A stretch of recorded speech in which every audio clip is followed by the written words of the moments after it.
사람들에게는 버림받고 사람들에게는 미움당하고 있지만 하나님께서 사마리아에 빌립을 보내십니다. 빌립이 기적을 일으키기 시작해. 표적을 일으키기 시작해. 그리고 복음을 증거하는데 사람들이 믿기 시작하는 거예요. 그러면서 예루살렘 교회 전체 가운데 이방인에게 복음을 증거하지 않는 것이 아니라 이제 우리도 이방인에게 복음을 증거해야겠다 라고 하는 영적인 분위기가 조성되어졌고 이방 선교의 문이 활짝 열리게 된 것입니다.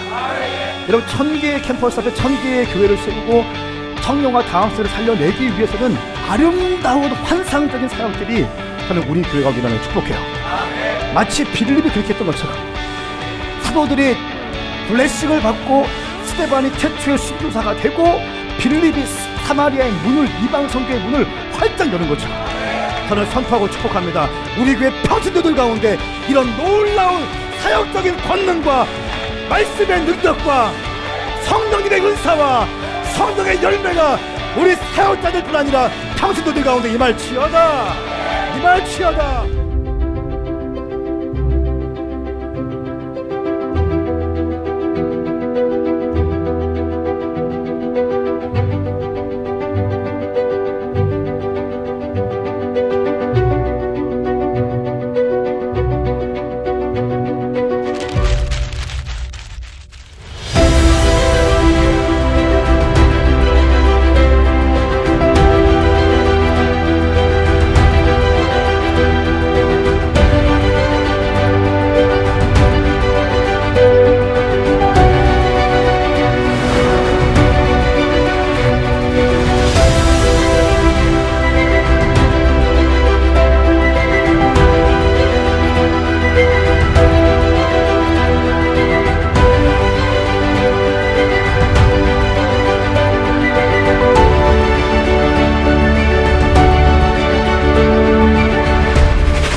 오늘 말씀은 사도행전 8장 전체를 제가 좀 설명드리면 크게 세 단락으로 나눌 수 있는데 1절부터 4절까지 보니까 예루살렘의 큰 핍박이 시작됩니다. 그러니까 스데반의 순교 사건을 기점으로 해서 예루살렘 교회 가운데 큰 핍박이 오게 되고 그 핍박으로 인하여 모든 크리스찬들이 다 흩어지게 됩니다. 뿔뿔이 흩어지게 됩니다. 그리고 5절부터 25절까지 말씀은 뿔뿔이 흩어진 사람 가운데 한 명을 하이라이트 하는데 헬라파 유대인 7집사 중에 한 명이었던 빌립 집사가 사마리아로 들어가서 복음을 증거하는 장면이 나옵니다. 그러니까 사마리아의 복음을 증거했다는 것이 왜 중요하냐면 유대인들은, 히브리파 유대인들은 이방인들에게 복음을 증거하는 것이 금지되었습니다. 그리고 사마리아 지역은 역사적으로 또 혈통적으로 종교적으로 밀리고 밀린 유대인들과는 함께 살 수 없는 그런 사람들이었습니다. 그런데 이 방치되어졌고 또 많은 사람들로부터 터부시당했던 사마리아 땅 가운데 빌립이 들어가서 복음을 증거하게 된 것입니다. 할렐루야. 그 빌립이 사마리아 들어가서 복음을 증거하는데 마술사 시몬이 그 복음을 듣고 예수님을 영접합니다. 그 마술사 시몬이 누구였는가? 사마리아 땅 전체를 영적인 패권을 쥐고 있던, 영적인 주술의 힘을 가지고 영적인 권능을 행하던 마술사 시몬이었습니다. 말씀을 잘 보니까 어린아이부터 높은 위치에 있는 사람까지 다 마술사 시몬의 말을 따랐다고 기록하고 있어요. 근데 빌립 집사가 예수 그리스도의 말씀을 선포하는데 이 마술사 시몬이 그 복음 앞에 깨지기 시작하는 것입니다. 저는 이 말씀 보고 엄청난 은혜가 있었어요. 우리 교회 평신도들 가운데, 집사님들, 권사님, 장로님들 가운데, 셀리더들, 그냥 일반 청년들 가운데 이런 권세가 일어나기 축복합니다. 무당들 다 깨부실 수 있는, 할렐루야. 복음을 선포할 때 복음 앞에 발발발발 떨게 할 수 있는 영적인 능력이 우리 교회 성도들 가운데 임하기 축복합니다. 또 한 가지 중요한 것은 빌립이 자기가 돌파하고 부흥시킨 사마리아 땅을 자기 혼자 사역하지 않고 본부교회와 연결했다는 거예요. 예루살렘 교회에 남아있는 사도들에게 연결해서 베드로와 요한이 사마리아 땅에 옵니다. 그리고 아직 성령 받지 않은 것을 보고 안수할 때 사마리아 땅 가운데 성령 받는 사람들이 증가되기 시작했어요. 성령 받는 모습을 보고 마술사 시몬이 돈 주고 이 은사를 살려고 합니다. 베드로 얘기합니다. 네가 성령을 돈으로 살려고 했으니 은과 함께 망할지어다 라고 얘기합니다. 엄청난 권세를 가지고 빌립은 복음을 증거했고 사도들은 성령 사역을 통해서 사마리아 땅 가운데 엄청난 부흥이 시작된 것입니다. 사마리아의 문이 열린 것일 뿐 아니라 문을 열었을 뿐 아니라 그 땅 가운데 부흥을 경험하게 되는 것입니다. 근데 우리 주님은요, 참 제가 보니까 욕심장이셔. 만족하는 법이 없어요. 오늘 말씀을 보면요, 그 사마리아 땅을 돌파하고 문을 열었던 빌립을 또 다른 광야 가운데 인도하십니다. 자기가 돌파했고 문 열었으면 좀 취하고 더 좀 사역을 더 견고하게 하고 할 수 있는데 우리 주님 그렇게 하지 않으시고 또 옮겨버리십니다. 오늘 그 얘기입니다. 그리고 빌립은 그 음성에 순종하고 순종하면서 만난 에티오피아 간다게의 내시를 만나고 내시에게 복음을 증거하고 세례까지 받게 해요. 그리고 이 내시가 기뻐하면서 자기의 본국으로 가는데 에티오피아, 오늘날로 수단인데 수단으로 들어가요. 이들이 왜 갔을까? 이들이 가서 뭐 했을까? 복음을 증거했다는 것이에요. 우리 주님은요, 사마리아의 복음이 확장되는 것으로 만족하는 법이 없습니다. 이참에 아프리카까지 복음을 증거하고 싶은 하나님의 의도가 오늘 이 본문 말씀에 담겨져 있습니다. 오늘 말씀이 굉장히 중요한 말씀이에요. 지난번의 메시지 가운데 사마리아의 문이 열리는 과정을 우리가 들었어요. 그런데 주님께서는 복음의 확장성을 멈추고 싶지 않으셨어요. 사마리아로 만족하시지 않으세요. 아프리카에까지 복음을 심고 싶어하는 하나님의 의지가 오늘 말씀에 기록되어 있습니다. 자, 먼저 26절부터 29절까지의 말씀만 한 목소리로 읽겠습니다. 시작. 그때 주의 천사가 빌립에게 너는 예루살렘으로 가사로 내려가는 광야 길을 따라 남쪽으로 가거라 하고 말했습니다. 그래서 빌립이 일어나 가다가 길에서 에티오피아 내시를 만났습니다. 그는 에티오피아 여왕 간다게의 재정을 맡은 고위 관리였습니다. 이 사람이 예루살렘에 예배드리러 갔다가 본국으로 돌아가는 길에 마차에 앉아 예언자 이사야의 책을 읽고 있었습니다. 그때 성령께서 빌립에게 저 마차로 가까이 다가가거라고 말씀하셨습니다. 아멘. 아멘. 사마리아 땅 가운데 막 부흥이 되고 있고 사역이 확장되고 있는데 우리 주님께서는 거기에서 안주하지 말고 예루살렘에서 가사로 내려가는 광야길을 따라 남쪽으로 가라 이렇게 말씀합니다. 할렐루야. 사마리아 땅에 있으면 얼마나 좋겠습니까? 자기의 팀도 있었을 것이고 자기의 제자들이 이제 형성되어졌을 것이고 그런데 다 놓고 사마리아로 가라고 사마리아에서 광야길을 따라서 남쪽으로 가라고 말씀하십니다. 여러분 성령 충만한 사람의 특징이 있는데요. 첫 번째는 성령님의 음성을 듣는다는 것입니다. 성령 충만한 사람의 특징 첫 번째는 성령의 음성을 들을 수 있어요. 네. 모든 상황 속에서도 성령님의 음성을 들어요. 복음의 증인으로 부름받은 우리 모두에게 필요한 것이 바로 이 영적인 민감함입니다. 우리가 가고 싶은 곳, 우리가 듣고 싶은 것, 우리가 먹고 싶은 것, 우리가 하고 싶은 것을 하는 것이 아니라 성령님께서 우리에게 요구하시는 것을 들을 수 있는 귀가 열릴 수 있게 축복합니다. 자, 사마리아에서 가사까지는요 약 130km입니다. 사마리아에서 130km까지 그때는 버스도 있는 것도 아니고 차도 있는 것도 아니고 오토바이 있는 것도 아니고 겨우 말이 있었겠죠. 이걸 타고 130km를 갑니다. 그런데 그 길을 말씀 보니까 그 길은 광야래요. 광야였습니다. 사마리아에서 큰 부흥을 돌파하고 있는데 새로운 광야길로 가라고 말씀합니다. 순종하기 힘들었을 거예요. 순종하기 어려웠을 것입니다. 사역의 효율성으로 봐도 그렇습니다. 사역의 합리성으로 봐도 그렇습니다. 지금 사마리아의 문이 열렸고 부흥이 일어났는데 거길 더 좀 세우고 견고하게 하고 그리고 움직여야 되는데 광야길로 인도하시는 것. 여러분, 우리가 성령님의 음성에 순종하지 못하는 이유가 있잖아요. 왜 순종하지 못할까요?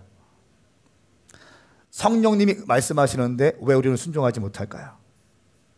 혹은 왜 내 마음대로 내 생각을 성령님의 생각이라고 말씀이라고 주장할까요? 첫 번째는 효율성의 문제예요. 효율성과 합리성의 문제가 걸려 있어요.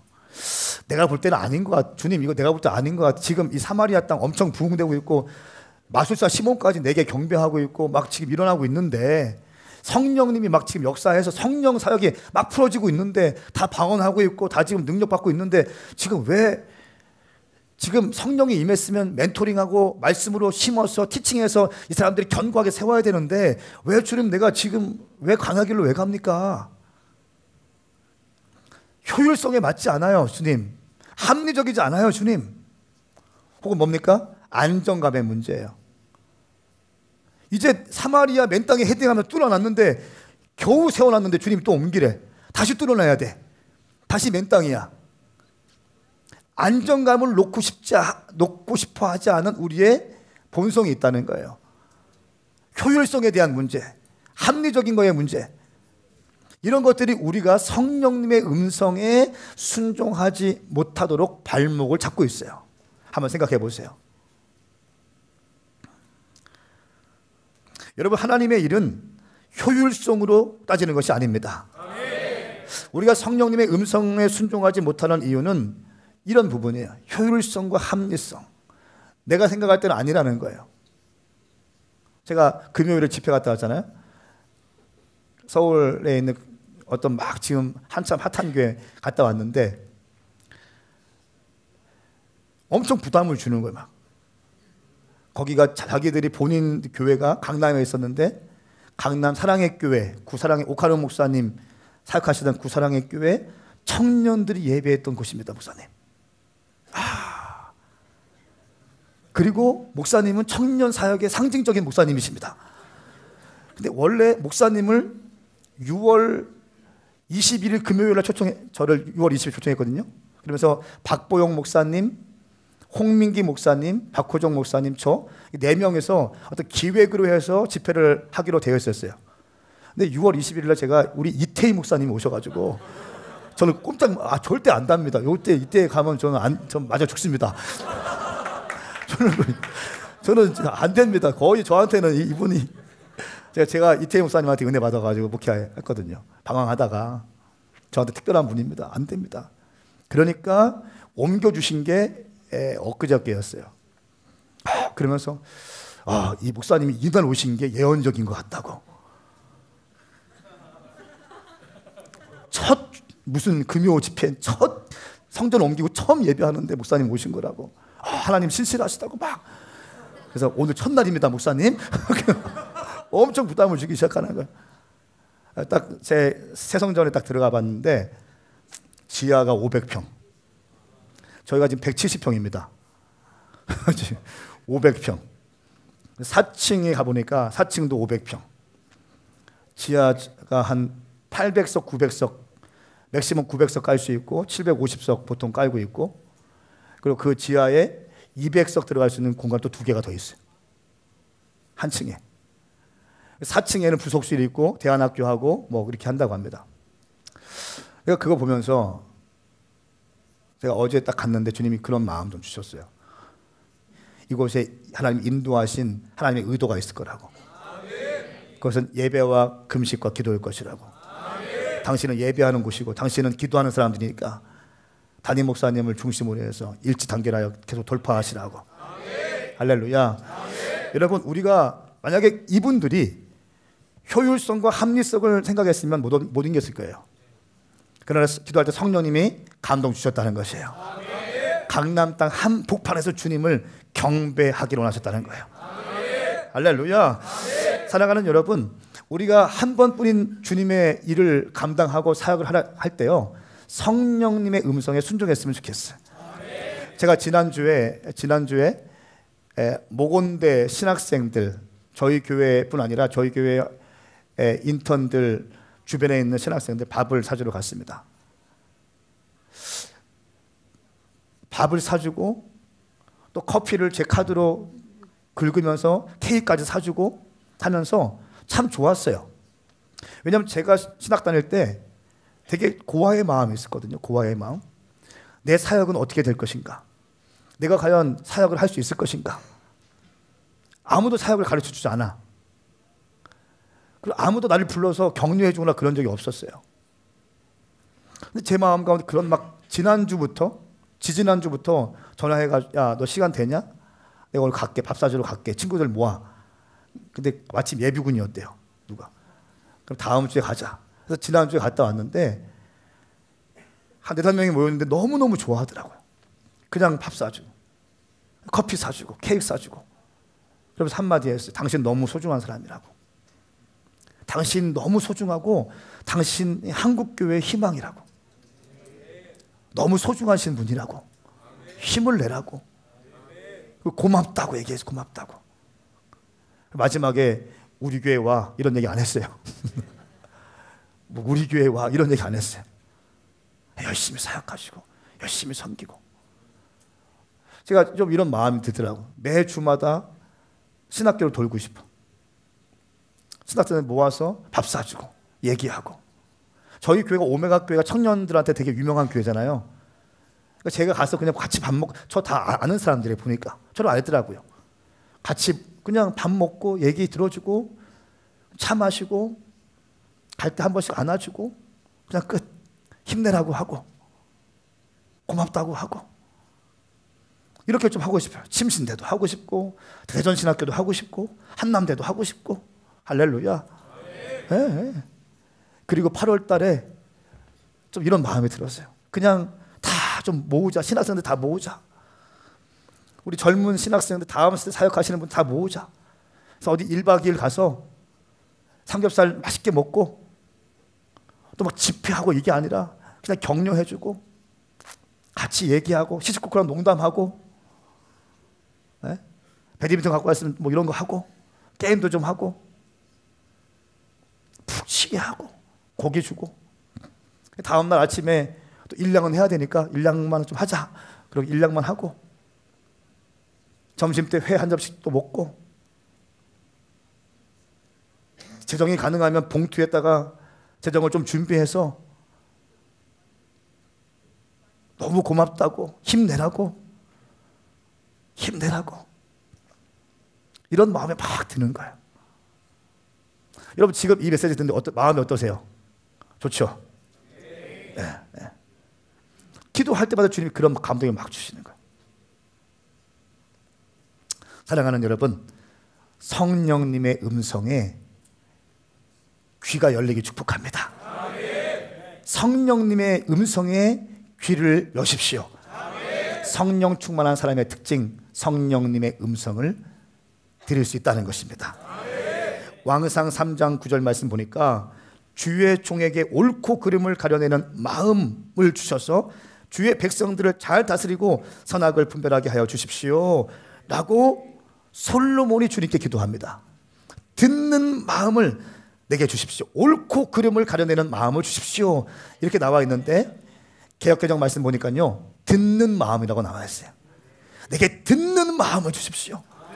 NIV에 보니까 understanding heart, understanding heart, 이해하는 마음.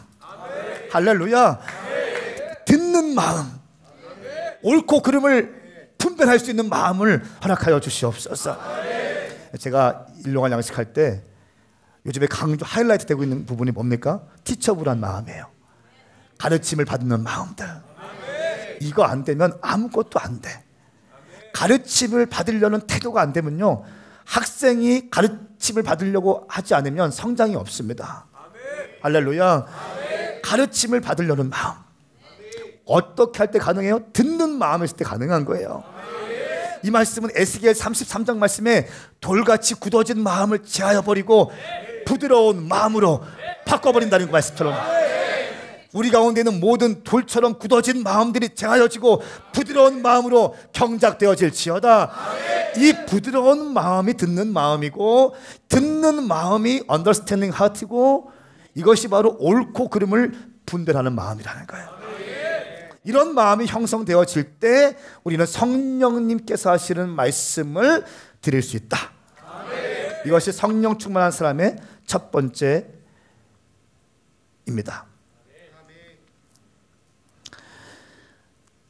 두 번째는 모든 상황에도 성령님의 음성에 순종합니다. 성령님의 음성을 들었으면 성령님의 음성에 순종해야 되는 겁니다. 자, 말씀 같이 읽을까요? 30절부터 38절까지 말씀입니다. 시작. 빌립이 마차로 달려가서 그 사람 예언자 이사야의 글을 읽는 것을 듣고 그에게 지금 읽고 있는 것을 이해하십니까? 라고 물었습니다. 그러자 그는 설명해 주는 사람이 없는데 내가 어떻게 알겠소? 라고 대답하면서 빌립에게 마차에 올라와 자기 곁에 앉으라고 부탁했습니다. 그가 읽고 있던 성경 구절은 바로 이것이었습니다. 그는 도살장으로 향하는 양처럼 끌려갔고 털 깎는 사람 앞에서 잠잠한 어린 양처럼 그의 입을 열지 않았다. 그는 굴욕을 당하며 공정한 재판도 받지 못해 이 땅에서 그의 생명을 빼앗겼으니 누가 이 세대의 악함을 말로 다 표현할 수 있겠는가? 그 내시가 빌립에게 이 말은 누구를 두고 한 말입니까? 예언자 자신을 두고 한 말입니까? 아니면 다른 사람을 두고 한 말입니까? 라고 물었습니다. 그러자 빌립이 그의 입을 열어 바로 그 성경 구절로부터 시작해서 예수에 대한 복음을 전해 주었습니다. 그들이 길을 따라 내려가다 물 있는 곳에 이르게 되자 내시가 말했습니다. 보시오, 여기 물이 있소. 내가 세례를 받지 못할 이유가 어디 있겠소. 그리고 내시는 마차를 멈추라고 명령했습니다. 그리하여 빌립은 내시와 함께 물로 내려가 그에게 세례를 베풀었습니다. 아멘. 이 말씀은 살아계신 하나님 말씀입니다. 성령님께서 남쪽으로 가라 말씀하시고 남쪽으로 가니까 그때 마침 에디오피 내시 간다게의 내시가 지나가는 것을 보게 되었어요. 그러니까 또 어떻게 말씀하십니까? 마차로 가까이 다가가거라 말씀하세요. 그 다가가는 장면이에요. 빌립은 거기 뛰어가요. 대단한 사람이에요. 주저주저하지 않고 뛰어갑니다. 자, 성령님은 한 번에 모든 것을 말씀하신다, 말씀하지 않는다. 원영재님 어떻게 생각하세요? 네, 맞아요. 한 번에 모든 것을 말씀하지 않으셔요. 한 번에 한 번만 말씀하세요. 보세요. 남쪽으로 가거라 말씀하세요. 그리고 갔어요. 가니까 마차에게 다가가거라 말씀하세요.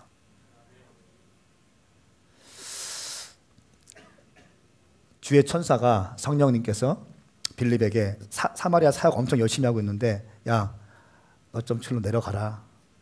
내려가면 에디오피아 간다게의 내시가 있을 건데 내시가 지나갈 거야. 지나가면 마차로 뛰어가. 그러면 그 내시가 이사야 53장 말씀 보고 있을 거야. 넌 티칭해야 돼. 예수 그리스도의 복음을 티칭해? 그러면 그 사람이 세례를 받고 싶어 할 거야. 그럼 세례 줘. 그리고 아프리카의 문이 열릴 거다. 그러니까 가. 이렇게 하지 않으세요. 그렇기 때문에 성령님의 음성에 순종하기가 어려운 거예요.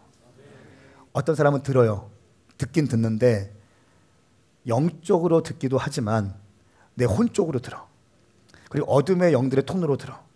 성령님의 퓨어한 순전한 음성을 듣기 위해서는요, 하나님과 나와의 관계성 안에 영적인 파이프라인이 있는데 이 파이프라인이 순결해야 돼요. 하나님의 말씀은 언제나 정답이잖아요. 그런데 그 하나님의 말씀이 영적인 파이프라인을 타고 내 심령 가운데 다가오는데 이 파이프라인이 너무 녹슬거나 이물질이 끼어 있거나 더러워서 청소가 안 됐거나 그러면요, 그 모든 것들이 다 묻어가지고 내가 내려오는 거예요. 그렇기 때문에 우리 가운데 상처나 우리 가운데 아픔이나 뒤틀려 있는 마음이나 깨어진 마음이나 부서진 마음이나 이것들을 가지고는요, 하나님의 음성을 온전히 듣기가 힘들어요.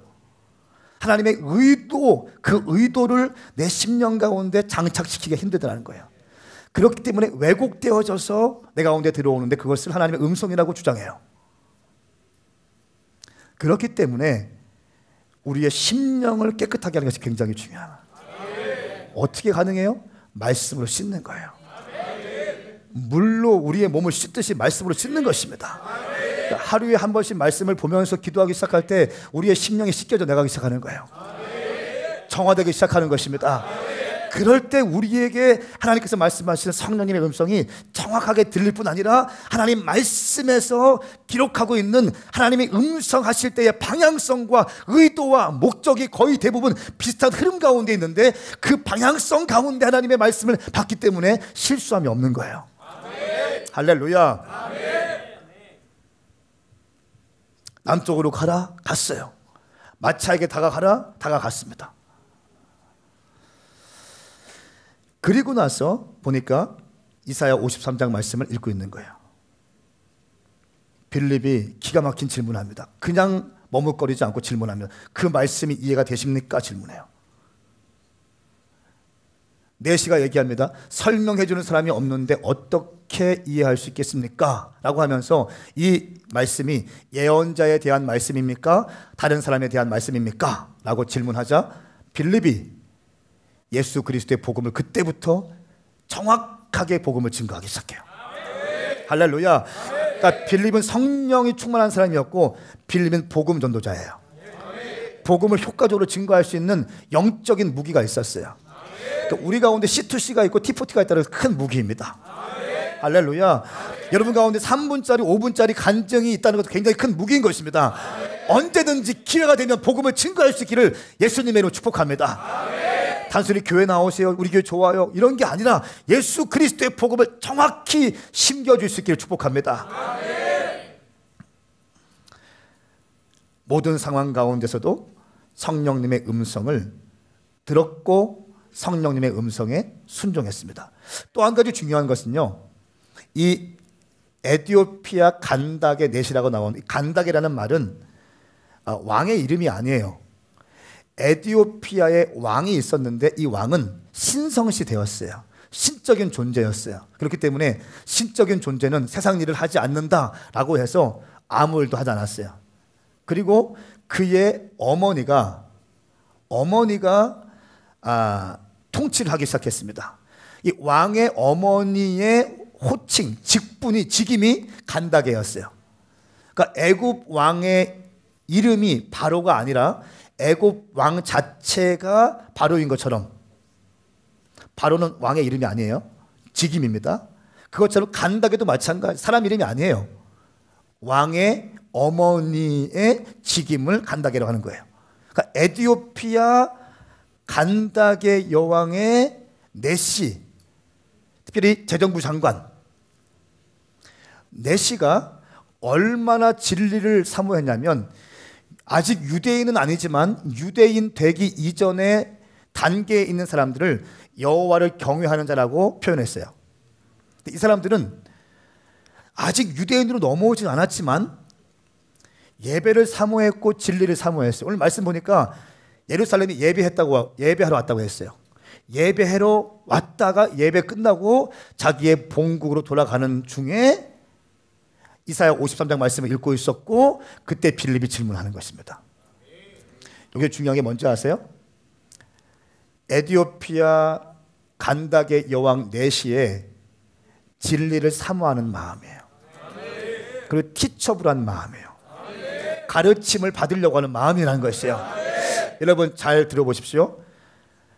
빌립은 사마리아의 문을 활짝 열은 사람이에요. 어마어마한 사람이에요. 평신도 집사인데. 그리고 하나님께서는 사마리아의 문이 열렸고 복음화되었고 성령 충만한 것으로 만족하는 것이 아니라 하나님의 의지는 사마리아를 통과해서 이제 아프리카 대륙 가운데 복음이 심겨지기 원했던 것이에요. 아프리카 대륙 가운데 복음이 심겨지기 원한다. 그리고 에디오피아 간닥의 여왕의 내시를 하나님께서는 선점하셨어요. 내가 내시를 통하여 아프리카 땅 가운데 복음을 심겠다. 그리고 그의 통로로 빌립을 사용할 것이다. 문을 여는 자들의 특징이 뭔지 아세요? 티처블한 마음이 있는 사람이에요. 순종하는 사람이라는 거예요. 그 진리를 사모하는 사람이라는 것이에요. 아직 유대인도 아니었는데 예배하러 왔을 뿐 아니라 마차에서까지 이사야 53장을 읽고 있는 거예요. 그래서 질문하기 시작해. 이게 누굽니까? 누굽니까? 내게 가르쳐 주십시오. 할렐루야. 여러분의 막힌 문을 열고 싶습니까? 적게는 여러분의 가정의 문을 열고 싶어요?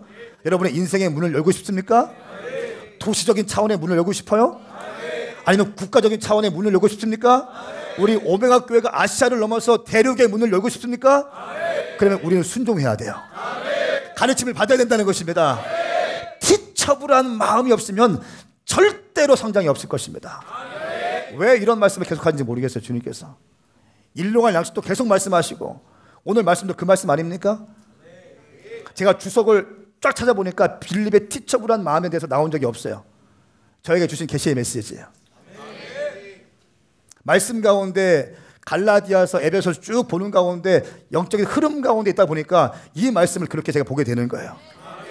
할렐루야. 여러분 가운데 티처블한 가르침을 받으려고 하는 마음이 부어질지어다. 부어질지어다.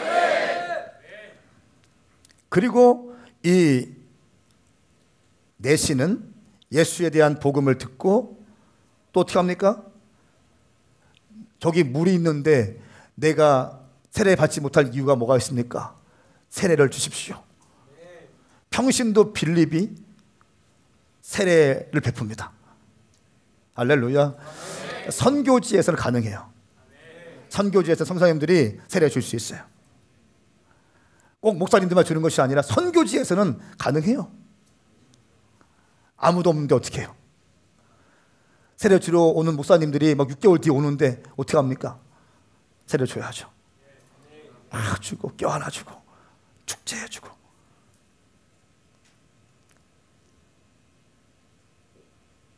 (39절) 말씀 40절 말씀 같이 읽겠습니다. 시작. 그들이 물에서 나오자 주의 성령께서 빌립을 데리고 가셨습니다. 내시는 그를 다시 볼 수 없게 됐으나 매우 기뻐하며 가던 길을 계속 갔습니다. 빌립은 아소도에 나타나 가이사라에 도착할 때까지 모든 마을들을 두루 다니며 복음을 전했습니다. 아멘. 아멘. 세례를 끝나고 물에 나오자 주의 성령이 빌립을 데리고 가셨습니다. 어디로 갔는지 몰라. 세례 주니까 성령님이 빌립을 데리고 가시고 이 내시는 빌립을 다시 볼 수 없게 되었으나 말씀을 보니까 매우 기뻐하며 가던 길을 계속 갔습니다. 매우 기뻐하며. 한번 생각해 보세요. 매우 기뻐. 전사님 박수를 한번 하는. 제가 설교하다가 뭔가 안 뚫린다 그러면 부르니까 자기가 넷이에요. 넷이 세례를 줬어. 성부와 성자와 성령의 이름으로 내가 세례를 주노라 아멘 하고 물에 나왔어요. 그리고 잠깐만 저는 그리고 나는 성령에 이끌려서 어디로 갔어. 자, 그 다음 해보세요. 아니 나에게 세례를 줬던 빌립이 어디로 간 거지? 하지만 주의 성령께서 나에게 세례를 베풀으시고 내가 그 예수 그리스도를 믿음이 나에게 이보다 더 큰 기쁨이 어디 있는가.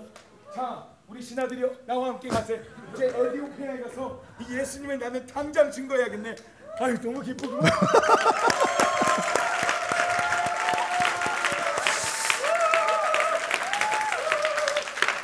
우리 미디어 팀에서는 요거만 잡아가지고 딱 잘라가 유튜브에 올더라.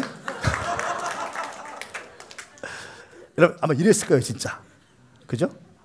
빌립은 어디 갔나 몰라. 근데 나에게도 이런 세례를 받고 복음을 받게 되고 계시를 받게 되고 진리에 대한 말씀을 알게 되고 기뻐하는 마음으로 어떻게 되어 있습니까? 가던 길을 가게 되었다. 가던 길이 어디입니까? 에디오피아. 에티오피아가 어딘가요? 아프리카. 오늘 이 에티오피아는요, 오늘날의 에티오피아가 아니래요. 수단이래요, 수단. 근데 아프리카 지역이잖아요. 아프리카에 가서, 수단에 가서 복음을 증거했을 것입니다. 할렐루야. 역사학자들은 그렇게 증언해요. 지금 이스라엘에 가보십시오. 흑인들이 히잡을 쓰고 절기를 지키면서 자기가 유대인이라고 얘기해요. 예루살렘에 가보십시오. 흑인들 많습니다. 검은색 옷을 입고 진짜 많아요. 당신 뭡니까? 유대인입니다. 당신이 어떻게? 나 유대인, 정통 유대인입니다. 그래. 학자들이 얘기해요. 아마 이때 내시를 통해서 에티오피아에 복음이 들어갔고 그 복음을 받은 사람들이 예루살렘으로 와서 그 사람들이 유대인이 되었다라고 얘기해요. 할렐루야. 여러분 보세요. 문을 여는 자의 비결이에요. 문을 여는 자의 비결이에요. 여러분 쓰임 받고 싶으세요? 청년들 쓰임 받고 싶으세요?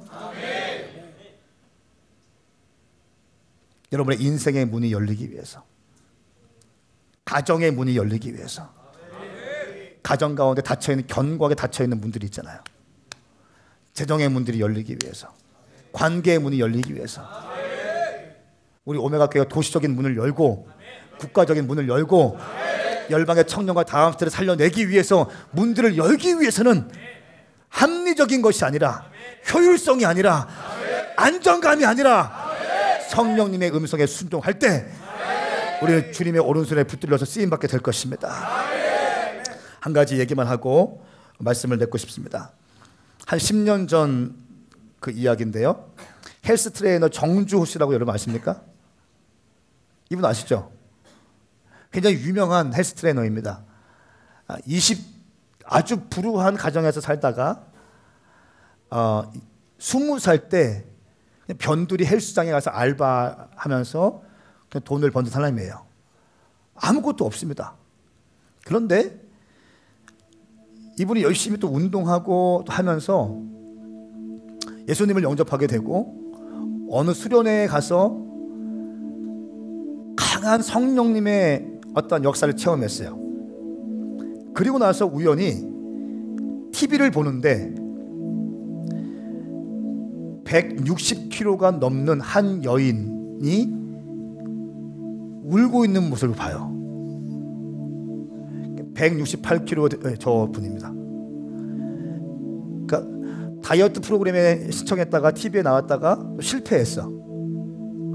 실패하고 좌절하고 울고 있는 모습을 보면서 심지어 자살 충동까지 느끼는 저 여인의 모습을 딱 보면서 이분이요 어떻게 하냐면 끈질기게도 이 여자분이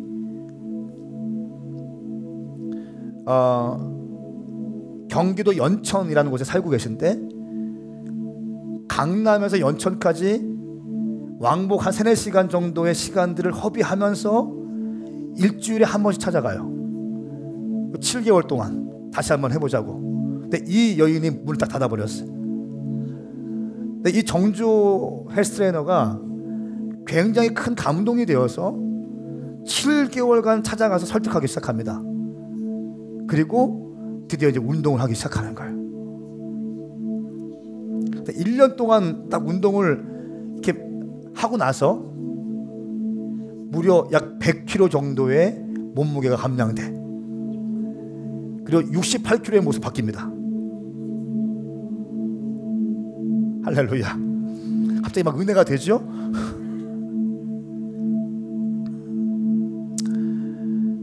그리고 이 여자분이 집사가 돼요. 예수 믿고 집사가 돼.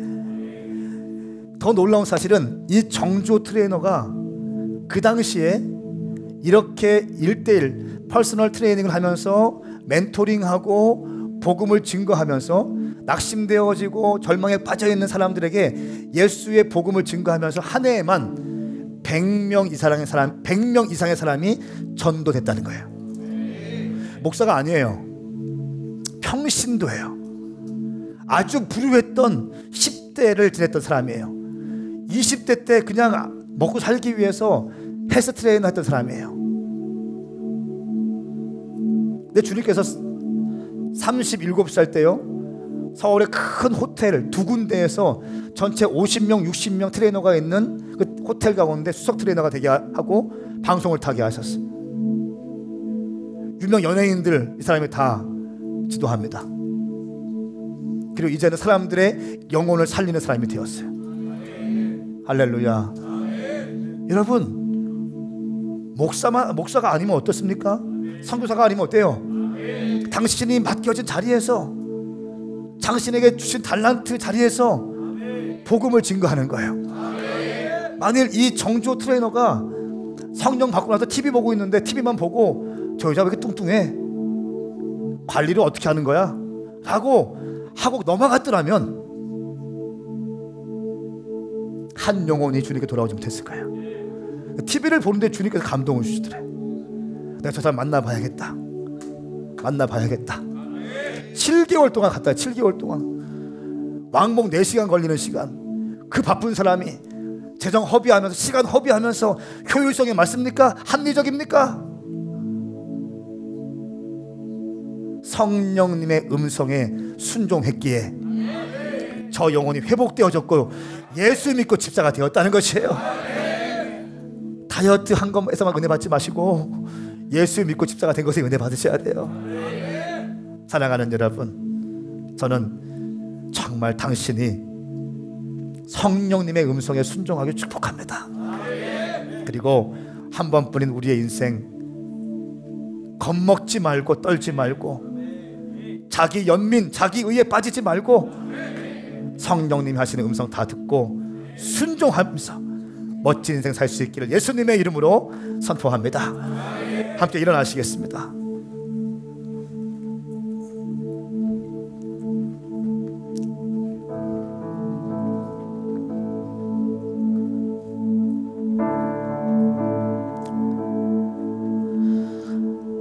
오늘 40절 말씀,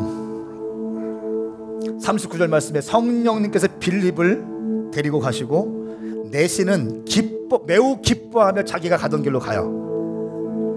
40절 말씀에 빌립은 아소도에 나타나 가이사랴에 도착할 때까지 모든 마을을 두루다니며 복음을 전했습니다. 지도 한번 띄워주십시오.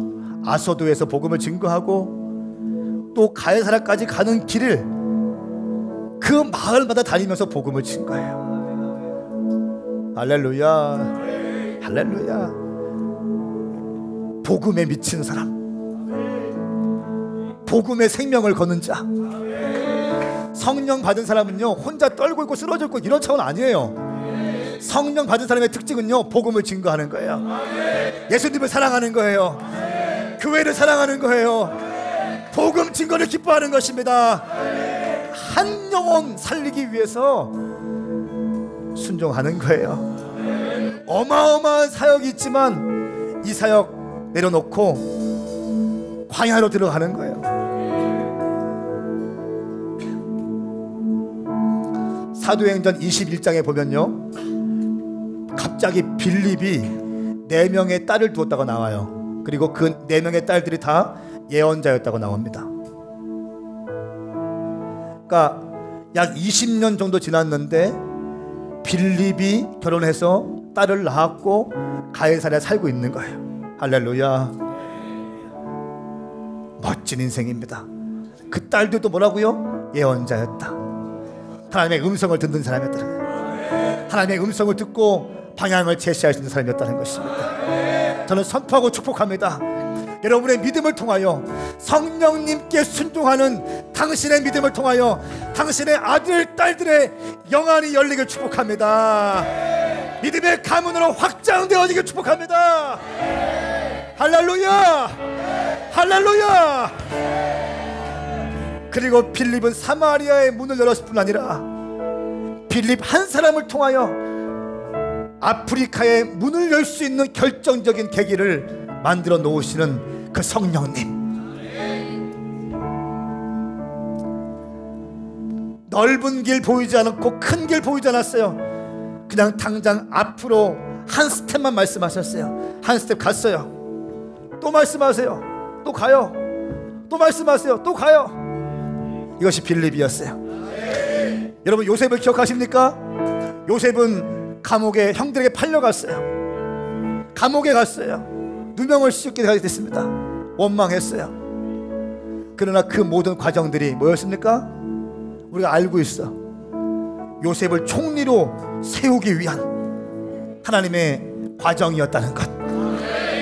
그냥 총리가 아니라 애굽 땅을 살리고 먹이고 열방을 먹일 수 있는 전략과 지혜를 요셉 가운데 부어줌으로 말미암아 열방을 먹이고 치유하는 통치권자로 세우기 위해서 요셉을 형들에게 팔리기도 하고 누명 쓰이기도 하고 감옥에 가게 됐다는 것입니다. 또 우리는 배우고 있어요. 다윗을 통해서 배우고 있습니다.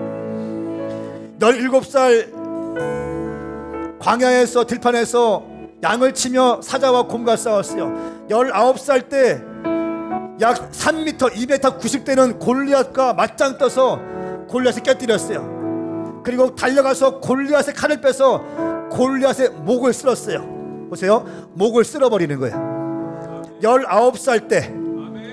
잘 들으세요. 19살의 나이에 물맷돌로 골리앗의 머리를 정확히 때리고 쓰러진 골리앗에 달려가서 목을 밟고 골리앗의 칼을 빼앗아서 골리앗의 모가지를 질근질근 썰어버리는 다윗의 용맹함.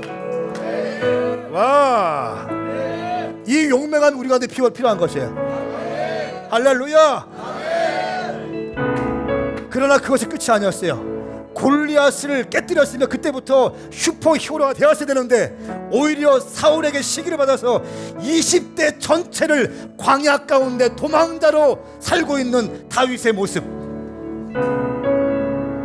아둘람 굴에 400명의 한맺힌 자, 원통한 자들이 모여서 낮은 자존감들, 쓴뿌리들이 다 모여서 다윗을 괴롭게 할 때 다윗은 그것에 일희일비하지 않고 괴로울 때마다 저 먼 하늘에서 보이는 별빛을 바라보며 주의 아름다움을 노래하기 시작했어.